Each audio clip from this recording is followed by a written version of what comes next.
Okay. Right. Happy So Monday. happy Monday. Happy June 22nd. Yep. It's finally summer. And of course, the first day of summer, it's It's raining and raining and freezing. Yeah. 62. Hmm. Um, this episode, okay, so I'd given you my one idea.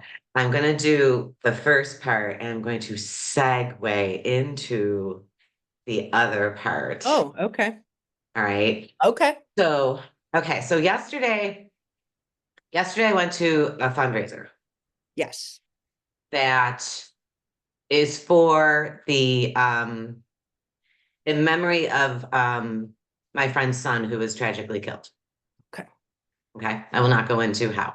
Okay. And so it's a fundraiser for the foundation that was created after his death. That's doing very good work, right? And so, and I have my cup that I got yesterday for my that we all got. It says Impact Foundation. I got you. It looks backwards for me. So I'm like, It what? probably is. So we're at this fundraiser yesterday, and the word you keep hearing when you because I'm good friends with the aunt of this young man. I'm good friends with the cousin of the aunt of this young man. I Okay. am acquaintanced with the mother of the young man, who passed away. So, and the word you kept hearing yesterday was thank you for coming. Thank you. Thank you for your support. Thank you for your support. Right. And then we all got a text this morning from my friend who's the aunt, and like, thank you guys for coming and for showing your support and for supporting us. Okay. Right. So then this morning I got an email and I'd given you well, you asked me the one day for resources Yeah. for something. And I Hmm. gave you the one of rising beyond power and control. Yep. Right? Hmm. And so rising beyond power and control is Hold on. I'm stuck in my jacket. you're stripping, apparently. I'm rising above. All right, How hold on. interesting. Okay, go ahead. You're rising above your own clothing. Yes. Um, Trying to. Okay. so this is a what do you want to call it? I want to say association. They have a podcast, they have a blog, they have a community area, they have a So it's an website, organization doing all these right? different. Okay. Resources, references, a lot of community activity, people who have gotten out of abusive relationships who are answering questions for those who are still in them. And so this woman, Sybil Cumming, Hmm. kind of runs this whole show, right? And Okay. so she'll have a weekly gathering. And this week they talked about support. Hmm. And she sends me an email. Well, not me, Right. person. Right. The newsletter email. Yeah. Just like Mark Manson doesn't personally email me Yeah. either. Right. It's, Right. Right. and so and it's very, very good because let me read this to you Hmm. from your background as a, professional in the mental health field. Hmm. She's like, this week we talked about support, not in a theoretical way, not in a what should support look like kind of way, but in a real life, what do you actually need right now kind of way. She said, while there were similarities in many of the answers, because people participated, all the answers were different. Some people needed validation and a place where they did not have to explain themselves. Okay. Another one needed strategy. She knew what was happening and needed help figuring out her next steps. Someone else needed hope, not advice, not a checklist, just evidence that this season of her life would not last forever. And when looking at how gravely the system is failing survivors, hope that enough people are advocating for change. She's like, and as I listened, it got me thinking about how when we judge ourselves for what we need, Mm. I'm gonna get Mm. friggin' emotional, you know? Ellen, put Jesus, get it together. So she said, we often judge ourselves for what we need, especially after coercive control. Mhm. I'm going to make a point. So she said, we tell ourselves we should be further along. We should be stronger. We should need less support by now. But what if support isn't something we graduate from? What if the kind of support we need simply changes as we heal? In the beginning, support might look like someone believing you. Then it might look like practical guidance. Later, it might look like accountability, encouragement, or being challenged to take the next step. Mhm. Sometimes support looks like being reminded to rest. Mhm. Sometimes it looks like being reminded of how capable you are. And sometimes it looks like sitting with people who understand without you having to explain every detail. I think many of us were taught that needing support means we're weak, that if we were truly healing, we'd be able to do it on our own. Oh, that's But interesting. Mhm. right. But healing has never worked that way. Humans heal in connection, Mhm. not because someone else solves our problems, but because connection helps us remember who we are when trauma, grief, family court, or chronic stress have made us forget. So Mhm. maybe the question isn't why do I still need support? Maybe the question is, what kind of Mm. support do I need in this season? Mhm. And perhaps even more importantly, I'm not going to allow myself to fall apart. It's not happening. Am I allowing myself to receive it? Mhm. Mhm. I thought that was awesome. And I'll tell you Mhm. what, Mhm.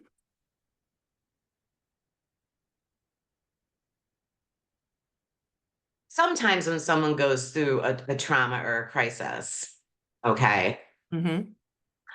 let's frame this in the sense of a relationship breakup. Let's Okay. do that. Because I Okay. think we've all maybe experienced this with one of our friends Mhm. when we were younger or whatever.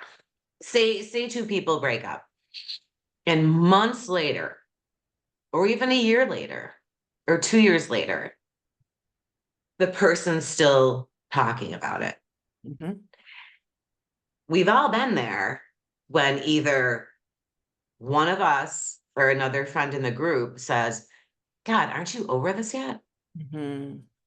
Right? Mhm. How can you not be over this yet? This made so much sense to me because we've talked about in regards to my personal situation, how people in my life have said, why are we still talking about this guy? Mhm. And I will tell you what, the other day, yet another little thing happened. Nothing major. Mhm. And one of my sons told me about it. And I was like, "Oh, for God's sake." And I remember like after it was on Father's Day, it was yesterday. Mhm. And after I got off the phone with him, I picked up the phone to call my mom and tell her. Mm. And I hesitated Mm. because I was like, she's gonna, why do we care about this, Ellen? Why do we even care about this? Mhm. And so I stopped myself. And it this made so much sense to me because I don't need support in the sense anymore of someone to go with me to family court or go with Mhm. me to divorce court or go with me to the police station. I don't need that support anymore. I I'm in a different level of, can you just validate that this bothers me? Like, can you just listen? Can you Mhm. just understand? And I did have a little bit of a blow up the one day with one of my family members where I was like, you don't understand. Mhm. You've never experienced this. Mhm. I mean, yes, we all have our problems. I understand that. But like to react with, why are we talking about this anymore? why are we mentioning this guy's name? And there's been a couple of times where my mother has said, she's like, this isn't our problem, not our problem, not our problem. I'm like, yes, but I have kids with this person. Mm-hmm. So it technically is kind of my problem.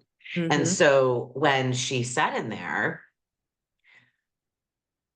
are we allowing ourselves to receive it? Are we, I've never full out really said, I really need your help right now. I really need your support right now. Right? Mm-hmm. Mm-hmm. You should not. I think when people say, why are we still talking about this? Or how come you're not over this yet? Or why does this keep coming up? I think that reflects more on their comfort level. Mm. Do you know what I mean? Yeah. Like with my mom, and I'm not villainizing her, Mm-hmm. but there are some people that are avoidant, Mm-hmm. like, oh, if she stopped talking about this, then I wouldn't have to worry about it anymore. And I don't want to worry about it anymore. But of course I worry about it because it's my daughter. So maybe if I minimize it, and keep minimizing it and Oh, keep minimizing it. yes. I think people do that. You'd be surprised. People who don't want to worry about something anymore, and people do it with their kids too, where, I was trying to think, Jack came in and said something the other day, Yeah, and I didn't mean to minimize it, but it right. stressed me out. Stressed you So, out. Yep. so Yep. I was just like, don't borrow trouble, don't be. And then even in retrospect, I'm like, you just wanted a little validation. But for me, I am already projecting he's going to do this, this, this, this. That's going to cause a lot more stress. That's going to cause me stress. And then I'm going to have to manage him because he's going to be stressed. But yeah, that's about me. That's not about him. Yeah. Yeah. And the effect that some of these things, see, these aren't things that are happening directly to me, right? Mhm, Like, of mhm, course, obviously, even recently, directly, I had crap thrown at me, nonsense. But it's my kids. Yeah. Yeah. Nobody can ask somebody else to not worry about your kids, Yeah. Right. I know. and also too, they're her grandchildren, right? Mhm, Like, so yeah, sure, mom, it would be great if we never had to talk about this person ever again. mhm, Unfortunately, there's always something. mhm, And I may not be, but when my son is saying to me, when I'm just having a casual conversation with him, and I said, so what are the plans for Father's Day with your dad? mhm, Oh, didn't you hear? And then he goes on to tell, and so he's telling me, okay? He's mhm, telling me because he wants to tell me. And mhm, I don't think it was because he was overly upset. I think he was more kind of like in a WTF type mhm, way. I should be able to be comfortable turning around to my mom mhm, and saying, oh my God, listen to this one. mhm, Now, if people are tired of hearing it, certain people, mhm. then I won't talk to them anymore. Yeah. Do you think I would ever in a zillion years, if my friend who was the aunt of this young man who was tragically lost to them, if she came to me in 5 years, 10 years, and said, oh gosh, today I was just thinking about, it really hit me, like something reminded me. Do you think I'd ever say, how are we not over this yet? Yeah. Right? It's, you cannot, you cannot monitor someone else's grief. Mhm, You cannot monitor someone else's trauma. Would you ever want that to be done to you? mhm. Right? Right. Mhm, So this thing that I read about support, I never thought about it the way she put it. That support doesn't look just one way, mhm, right? Like there's a great expression that I heard that said, don't give advice to people if they don't ask for it. mhm. Yes. Now, if someone comes to you and they're upset about family disputes, a dissatisfaction with work, a problem in their romantic relationship, and they're telling you about it because they want to talk about it, Mhm. if they at no point say, "What should I do?" then you sit there and you shut your mouth and you listen. That's what you do. You can always ask, you can You can always say, always ask, "How can yeah. I support you?" Or did you want to troubleshoot this or did you want to, if not, that's fine. But a lot of people are very wired. I mean, we see a deficit, then we go right to fixing it. And some people do that more than others.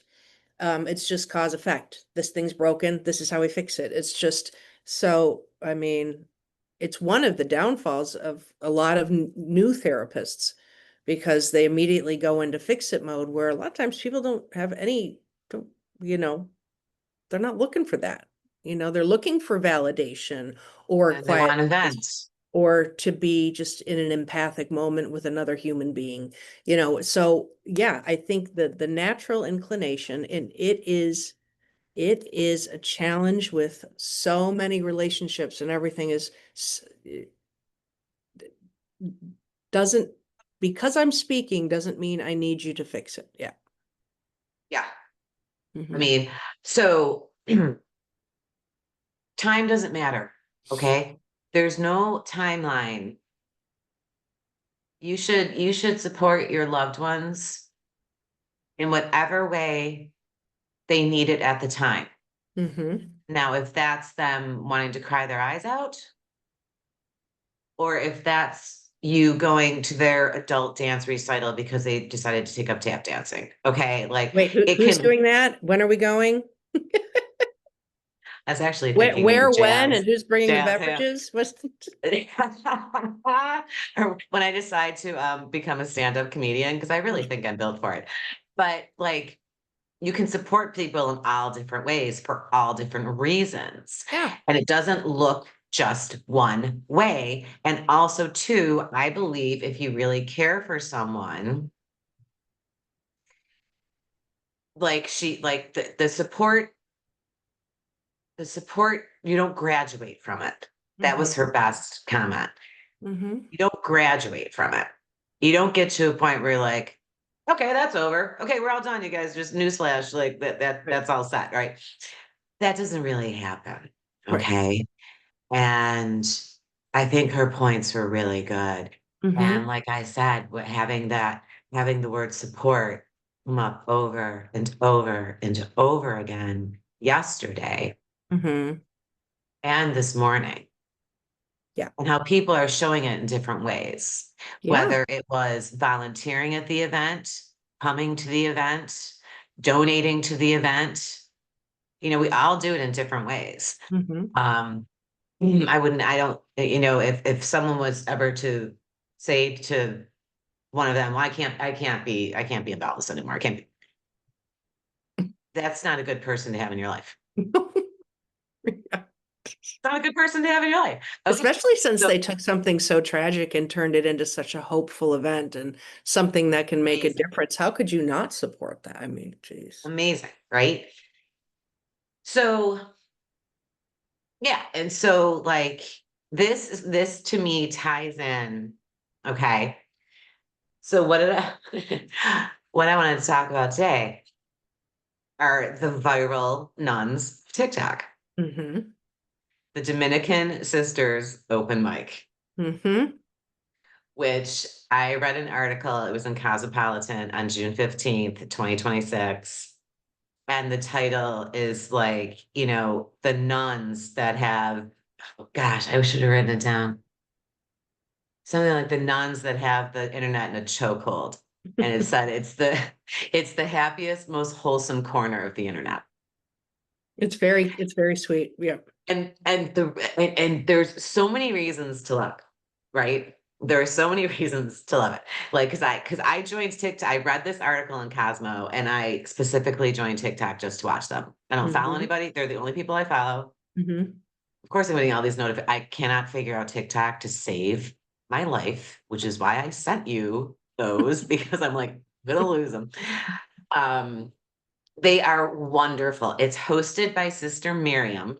Mm-hmm. She is the host, and she interviews the other sisters within her order. And they're short. They're short, Yep. like They're really easy to digest. They're quick. They're impactful. Yep. little things. And the reason that I love it so much is, Keep talking. I'm going to pull it up while we're going. Go ahead. oh, you're going to? Yeah. The reason I love it so much is number one, I think it dispels some of the myths of choosing a religious life, I think so too. I think that's a good point. right? Mm-hmm. Um, yeah, like I grew up Catholic, right? Mm-hmm. In a very kind of, it was a very kind of guilt-based, fear-based, set of Oh, teachings. incredibly so. Yes. Yeah. And you would see nuns and you would see priests and you would think to yourself that they were, that they had no humanity, that they were ignorant of the world, that That they they, were ignorant of the world in particular. Yeah. yeah, and that they had dedicated their lives to God and that they were going to be the most judgmental, you know, the classic stereotype of the nun that's whacking people on the knuckles with the ruler, right? Right. Mhm. Or, the fire and brimstone, and the judgment and all of this stuff. And I think listening to them speak when they talk to each other, it's it's the humanity of them. Well, let's go ahead and pull one up. Which one are you gonna do? I'm not sure yet. My favorite one is Yeah, you can tell me which one. I sent you three. Okay, the very first one I sent you. Do you see it? Okay, wait. Okay. Should we start with a funny one? Tell me which one. You can see the screen, right? She gave up speeding. Do that one. Okay. Let me Um, try to. The volume's at the bottom, right? Like you have to like turn it on. I know. Hold on. Thought I was going to be so savvy with this. You're super savvy. Oh, I see it. Okay, let's try it You're like again. half savvy. Like the whole time. So she gave up speeding Okay. for lunch, tried to drive the speed limit like the whole time. So she gave up speeding. Yeah, she gave up speeding. And she's like, I want to like work on having a more like a contemplative pace of life. So stress, like depending where you live, that might actually be a safety hazard. But what are the simple ways in our life that we can just like prioritize like being able to have that contemplative heart and that recollection? And I think slowing down is one of them. I heard of one sister for lunch, she tried to drive the speed limit like the whole time. So she gave up speeding. Yeah, she gave us. So that one came up kind of. Was that But the the reason it's okay, that one is one of my favorites Mhm. because to think of a nun being like, okay, for Lent, I'm gonna give up speeding. Like I Yeah. really need to stop speeding. It's such a bad like This one, and wait, she let's just. she Yeah, tried like really hard. She tried she really tried hard. really hard. Hobby cooking. Sister, yes. Sister, yes. Sister, teach me your ways. Teach me your ways, sister. You are top notch. We've cooked together before. It isn't fun. I'm good at chopping. I like to assist people like you and be a part of it. I don't like making big decisions about seasoning, but I can About chop. seasoning. We need that, sister. Do you have a hobby? Cooking. So I think I that, I go mean, ahead. it's so nice to see. There's no venue to really see nuns in a contemporary world. The fact that they're even on TikTok is awesome. But these are young women and Yeah. they're engaging with one another. So I do think it's a brilliant way to show that culture to a younger audience. Yeah. And another thing too, and they have gone viral. They have Hmm. and we're talking 20 somethings, 30 somethings, Yeah. men and women who are following them, and they're also posting themselves watching one of theirs and just being like, where have they been all my life? You know, like they're funny. And the one person's comment was like in the Cosmopolitan article, I think it was a comment she had put on one of their TikToks.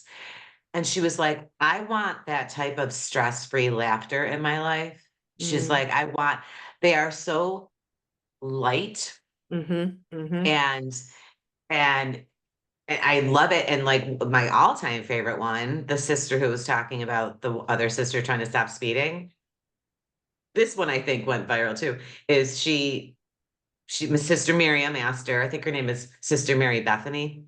She was like, is there a sport that you like, a game you like to play, you know? And Sister Mary Bethany was like, well, I do. There's a game I like to play. And it's like, it's an outdoor game. She's like, and you know, we play it together. She's like, I love ultimate frisbee. And Sister Miriam's like, sister, yes, you're so good at it. I love the way they talk to each other. Like, you know, and they play in full habits. Like Oh there's yeah, actually a video of I'm them playing. sure.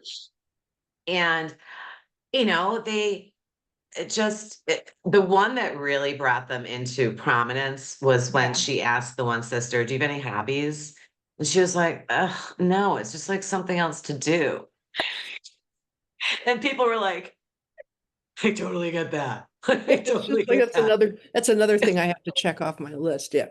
Because their life is so very structured, right? They get up at 4:30 or 5 o'clock in the morning, and then they have like devotion, and then they have some of them teach. Some of Mhm. them teach. The one sister teaches science, Mhm. and Sister Miriam asked her, she's like, people would probably ask you, how do you reconcile being a nun and teaching science? Mm. Because we've always heard that debate, Yeah. right? And she had the most wonderful answer. It was something to the effect of, um, like, how could you not look around the world and believe there is God and science? Again, isn't that the theme? Why can't there, and I had a session today where I was talking to that person about more than one truth. You know, why does it have to be so black and white? There are two things, sometimes four things can exist at once. It doesn't have to be singular. Right. It's not one or the other. And so I think the reason now this is why I wanted to do this, besides the fact that I completely enjoy them, Mhm. completely enjoy them. Um, the first one I sent to you, which I sent to my boys as well. Um, which of course they were like, why are you sending us stuff from a nun? I'll get into that too. The first one I sent to you by the older nun. I don't know if you might be able to hear it, right? Okay. Shit. This is different. So young people need to be seen. There's so much isolation and loneliness, and it's so sad to see the youth that are anxious and depressed. They're in this constant thing of comparing themselves to everybody else instead of stopping and like, what's good in me? Young people. What's good in me? Mhm. Mhm. Love that one. What was her? I can't remember her name. I think she's Sister John Dominic. Um, don't tell me that these women who are living a religious life are out of touch. They are No. far from out of touch, Mhm. right? That is far from out of touch. Mhm. And I sent that to my boys, and I also like I sent to my sisters and my mom. I was like, oh my God, if you guys, well, my mother doesn't have TikTok, but like, so if you guys have TikTok, you have to look up, the Dominican Nuns Open Mic. And then I sent it to like my friend Todd and my friend Angel, and it's so funny how sometimes, and I haven't gotten this reaction yet, but I kind of anticipate it. Mhm. Oh, Ellen, are you turning into a religious kook? Oh, geez, are you going to be a Bible thumper? But it's funny because Todd and I had this conversation. I think we had it the day that I had him on, that being raised Catholic and all that was involved with that, Mhm. I turned away from Catholicism, Mhm. right? structured, Yeah. man-made Catholicism, shall we say. Mm-hmm. Because a lot of religion, beyond the actual core teachings that are there, whether it's Buddhism or Christianity or, Judaism, there are core teachings and core values, okay? Where we get screwed up is and when I say men, I mean mankind humankind gets involved, Mm-hmm. okay? Mm-hmm. When they start to use it as a weapon, when they start to use it to persecute people, subdue people, oppress people, repress people for their own personal reasons. That's when religion starts to get bad rap. Isn't that when Yeah. anything starts to get a bad rap? Yeah. Like one of my favorites, and I think I researched this on my own when I was like 22. Okay. During Lent, no meat on Fridays, no meat on Fridays, no meat on Fridays. And some Catholics live that all year round. And it's like no meat on Wednesdays and Fridays or something, right? I researched that.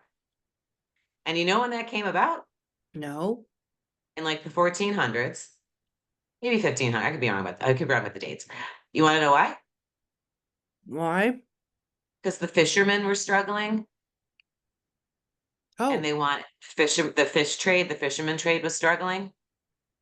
And so they wanted a way to boost sales of fish and the fishing economy. Oh. That's what that came from. And then there's the buffalo fish fry. There you go. So they issued an edict. No Interesting. meat on Fridays. So what do? You eat fish. Mm-hmm. Okay. That was a man-made rule. But here's my To boost the thing. economy. Yeah. Boost the economy. The reason I think the sisters, and as with everything, I'm sure there's people that would dump all over them. You have to be a horrible person to dump on a nun, as far as I'm concerned, because Mm-hmm. all they're trying to do is spread joy. It's really that their purpose is dedication and loyalty and lifting people up and leading them to a life of maybe contemplation or peace or joy or whatever, right? Mhm. I think the reason that they're becoming popular is that in times of crisis, perceived crisis, real crisis, globally speaking, Mm-hmm. people tend to turn to something Mm-hmm. to help them deal in times of, and there's also, you can also rediscover your spirituality as you get older, Of course. A lot of people which do. I have done, like, because what was I saying? I was saying this in the car yesterday. I was giving a TED talk in the car yesterday on the way home from the foundation, fundraiser, because I can't shut up. But we were talking about this, and I said, I think you get to a point in your life, okay, like when I kind of turned away from Catholicism, I was in my 20s, maybe my 20s and my 30s. And it wasn't like I didn't still have faith in something, but I wasn't like really actively making it like part of my life on a daily basis. That could have been because you had, 3 young kids, blah, blah, blah. But I do remember at night just being like, please, please, please, please, please keep my kids, like, I always said the same thing: happy, healthy, and safe, Mm-hmm. right? Who was I saying that to? I said it almost every night. Mm-hmm. And so as you get a little bit older, I believe that having faith in something, and I think a lot of people do return to it later in life if they turned away from it. Mm-hmm. And I'm not talking about Catholicism necessarily. I'm talking about faith in something larger than you, Mm-hmm. is that you realize you can't do it all alone, right? Okay. You realize that letting go of something, giving it up to some other entity, Mm-hmm. um, is it reduces like anxiety, okay? Like for you to take course on the it does. responsibility of everything in your life, which you know what? It's not even possible. There are factors, there are things happening around you that are influencing what is happening in your life, and you may not even know what those are. For you to think that you're in control of every single thing in your life hasn't it been proven time and time again that we are not? Mhm. When one thing happens here and one thing happens there, and you were like, but I did all the right things. I did this, I did that. I mean, like, case in point, Yep. your son being tragically killed. Mhm. Case in point, like this whole thing about okay, so like how my job is ending, right? They told us August 9th of 2024, return to office mandate, even though we never worked in office. I was always remote. And we had to declare if we were going to relocate by July 31st, 2025. And now here we are, June 22nd, 2026. And there's 5 weeks left in my position. I've been applying and all that crap. But right when this first all came out, it was 2 years away. So we were all kind of like, okay, this will Sure. change. This can Yeah. happen. And then, it started getting closer and closer and closer. And I remember my attitude about it was for a while, oh my God, what am I going to do? What am I going to do? Right? Like I'm applying here, I'm applying there. I'm like, oh my God, like, and it's a horrible job market. And I was like, oh my God. Da, da, da. And then one day I was like, wait a minute, wait a minute, wait a minute, wait a minute. Why is this happening for me instead of to me? Mhm. Mhm. What is the opportunity that possibly is about to open for me Mhm. as the universe or God or whomever is possibly taking me out of a situation I shouldn't be in anymore and Which you doesn't normally, fulfill me, yeah, which you wouldn't necessarily leave if you didn't have to. So, right? It's mhm. it's forcing me, not forcing me. It's, classic. I do kind of love all these little sayings we heard through the years that we kind of shrugged off, like when God closes a door, somewhere he opens a window. Mhm. Mhm. It could be that simple. And for us to think that I don't know, I think in some way, why wouldn't you want to believe in something bigger than you? Mhm. Why would you want to believe that you're it, that you are it? You are the Buck only, stops with you. Yeah. who's going to be. And so I think that the draw to these women, these nuns, the sisters, Mhm. is our world is heavy right now. Well, it's all full circle, right? I mean, It is. and we're back to seeking something that there's got to be something more than just this, because if there isn't, and that's not a new search. I mean, people have always Oh, been doing that, but the more constrictive the world feels, then you start to look outside of it to try to find something bigger. And I think that's part of the reason why, they are hitting such a good nerve with people they are because hitting a good nerve with people. They are. And I think it really speaks to, and you can't just hold faith or believe in something bigger than you only when times are dire, Mhm. right? Well, I It think is some that's part of it. That people want to see, what does it look like? What are people that have ultimate faith that we're not in this alone look like? And we're being shown this is what they look like. And I think it's probably very different than people's ideas of what that was. Because, I mean, the sisters and, the vow of silence, like the monks and all that. I think this is important because having an abundance of faith is about love and connectivity and knowing we're not alone. And I think this is brilliant that this is out there. Because I think well, everybody needs it, but I think our young people really need it. I do too. And it's not in the sense of the classic, you know, like, the classic, like, the monks walking in line and chanting and not looking left or right or blah, blah, blah. Or, cloisters where they never leave or don't go out in the world. Or, Mhm. that's all. I mean, I'm sure it exists somewhere. We should not look at these people like that. You know, a vow of silence or a vow of poverty. Um, what is so wrong about, even though they're not ignorant of the world Mhm. at all, what is so wrong about not being what's the word I'm looking for? Immersed in it. Well, I think that's kind of what our folks are Not doing. having money or whatever be your God, right? Like, vow of poverty. Sometimes that sounds absolutely amazing. They're taken care of. They Mhm. have all of the Maslow's hierarchy number one, right? Or Yeah. whatever. Like, they have all the creature comforts, which, having all the creature comforts, not the excess, is what adds to them having the connection that they have with each other, because they're not distracted by all of this, Mhm. stuff, and or just excess in the world.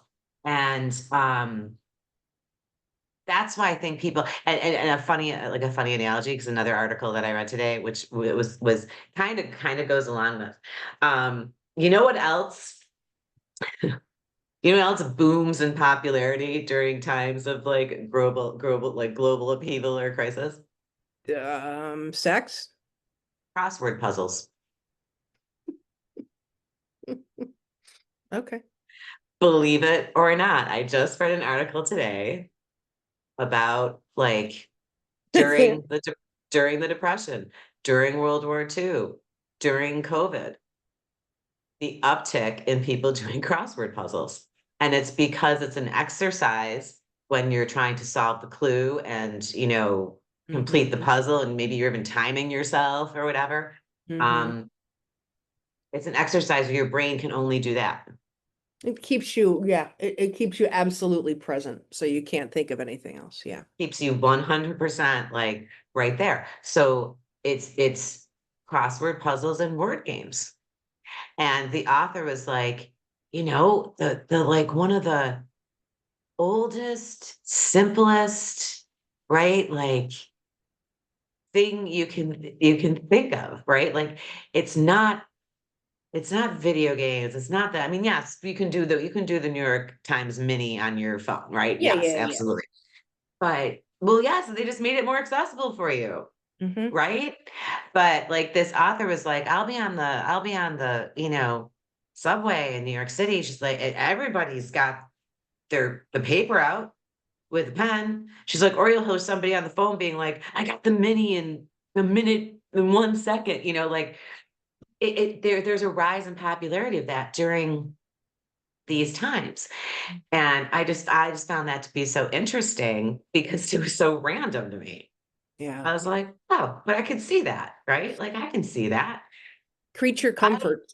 Yeah. reach Not complicated, Yeah. right? Not complicated. Nothing riding on it, I mean, Right, it's not, yeah. right. Yeah. And that's why I think that's why I think the sisters, I mean, I wonder what kind of, like, permission they had to get to do this. Like, I I don't don't, know. you know what? But they have been on the Today Show. They have been on Jimmy Fallon. Like, they are. I don't think they have to get permission if what they're doing is God's work. So maybe they need a different venue or something, but I think if you don't adapt to the times, then how are you going to get your message out? Right. I mean, I think they did it perfectly. Mm-hmm. It could, 25 years ago, it could have been a weekly radio show, right? Oh my gosh, for sure. Yeah. Now it's TikTok. And I just think people are so delighted by them. They're Yeah. so delighted by them. And it's such, like, I'm just looking at it's yeah, they got it's great topics, all of them. Yeah. all of them. And it's uncomplicated advice, wisdom, wisdom from people that, people might, they do talk to the Mother Abbess. She's on there a couple of times. Yeah. And she's hilarious as well, right? She's hilarious as well. And I think people, speaking in generalities here, Mhm. right? I think people think that these women don't have any wisdom to share at their age because they've been shut away for, Oh, that's quite an whatever, assumption. right? Yeah. Mm-hmm. But some like when you speak, I guess I'm getting my mind blown. Like I'm loving it, like seeing it from this perspective. Like the one nun talks about her parents' divorce. Another nun, after she went to high school, she got accepted to Harvard, but just decided to, enter the order. Mm-hmm. Another one made her decision to become a nun when she was in a full relationship that looked like it was going to progress to engagement and marriage. Hmm. And she said she wasn't at peace. She wasn't at peace in this relationship that would have been a marriage and children and all that. And, I guess it's the being called, Mm-hmm. right? She knew that life was not for her, that her life was to basically to serve God, but also to serve the other sisters. It's funny. I have a dear friend, and Mhm. he recently lost both his parents. He lost his mother. It was actually his mother and my grandmother were best friends. And he Ah, was a later baby. So, but my grandmother was quite a bit older than his mom. But so her name was Grace, and his father's name was Sean, and he's Sean Jr. And his father was going into the priesthood, and ah, that's what he was doing. And Grace was working in the church. I think she was a church secretary. And so they were married for 50 years and died within a year of one another in their home. They were just deeply in love and wonderful people, wonderful parents. And what they would always say is Sean went to find God and he found his grace. And so he left the you priesthood. had to do it to me. Yeah. And then so he left the priesthood. He married Grace. They had their beautiful baby boy. He's the sweetest, sweetest man. And they were just wonderful people. And he never lost his faith. He was very, very devoted and very Catholic. But, he went to find his God and he found his grace. And sometimes it's that way too. Sometimes you go in and God or the universe says, nope, you're going to do this. You're here to find her. Or you get in a relationship. Nope, you're going to have to come and hang out with these other ladies over here now. You never know, right? The fact that that's what I love about it, is the Mhm. fact that that was his path, right? Mhm. Every decision leads you, And he was open to receiving it, because to leave the right? priesthood, he knew that his path with God was with Grace. It was not the priesthood, and that the priesthood got him there to find her. Yeah. See, it's stuff like that. Mhm. Right. And I'm sure, and this is what's interesting, because when that happened and he went to, formally leave the priesthood, Mhm.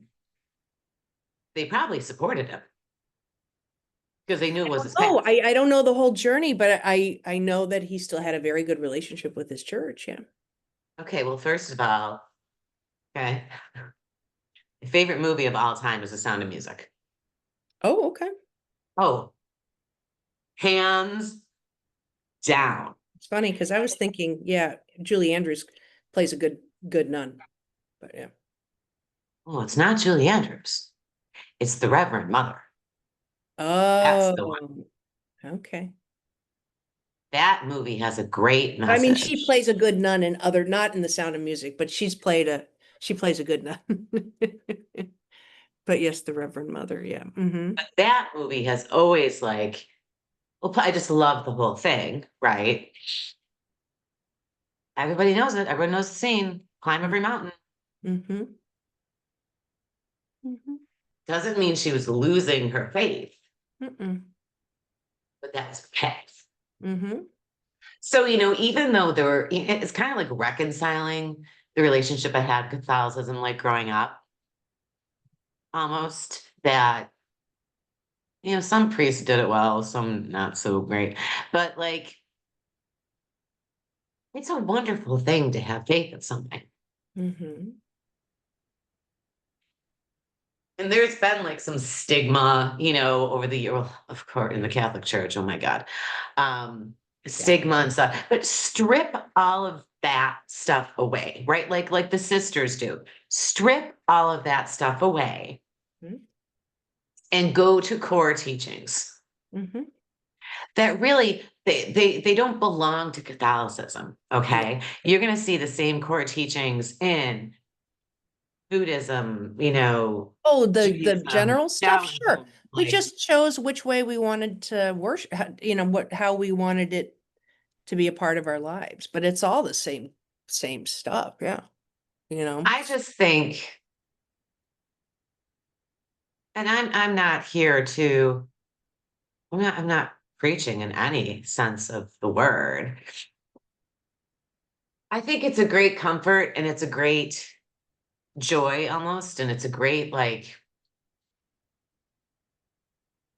support Mhm.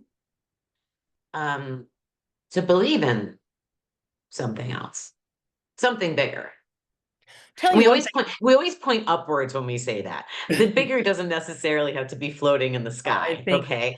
I think it's immersed all throughout us. I don't think oh it's yeah, no, this is just existing up here. conditional. That's We what we're, always do that. We but I always do tell you that. one thing, you walk, if you are struggling in a community and you're alone and you need support, I challenge you to walk into any church and sit in any pew and see if you're asked to leave. I mean, there is, if you walk in, I can tell you how many families I've worked with when they didn't have community, and I said, go befriend this church.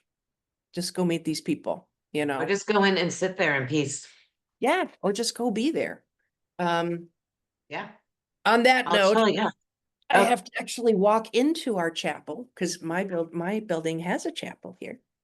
I think that's lovely. Isn't that kind of apropos? Yes, I have to go in there to meet with some people. So I'm going to go to the chapel now. Going to the chapel. You're already married, so don't say you're getting I married. that's why I stopped and we got married in the backyard, but God was there. Because he can be anywhere. That's Let's right. stop putting strictures on God, right? Oh, Okay. absolutely. Or the universe or the divine. Read Tosha Silver. That's my ending point. Have you Oh, ever okay. read Tosha Silver Change Me Prayers? Change me prayers. No, I She's haven't. incredibly interesting because she basically subscribes to every religion. She'll Well, wear a cross and a Star of David, and like she wears like a collection. Read her. She's amazing. okay, I will. And she is just about the divine, Yes, because it is all the however you same want to thing, term it. However you wherever want you to term want, it. however you want to look at it. Okay, bye-bye. You can cry all you want, Ellen. It's fine. I'm gonna do Bye. that. I'm gonna do it off camera. Okay, bye.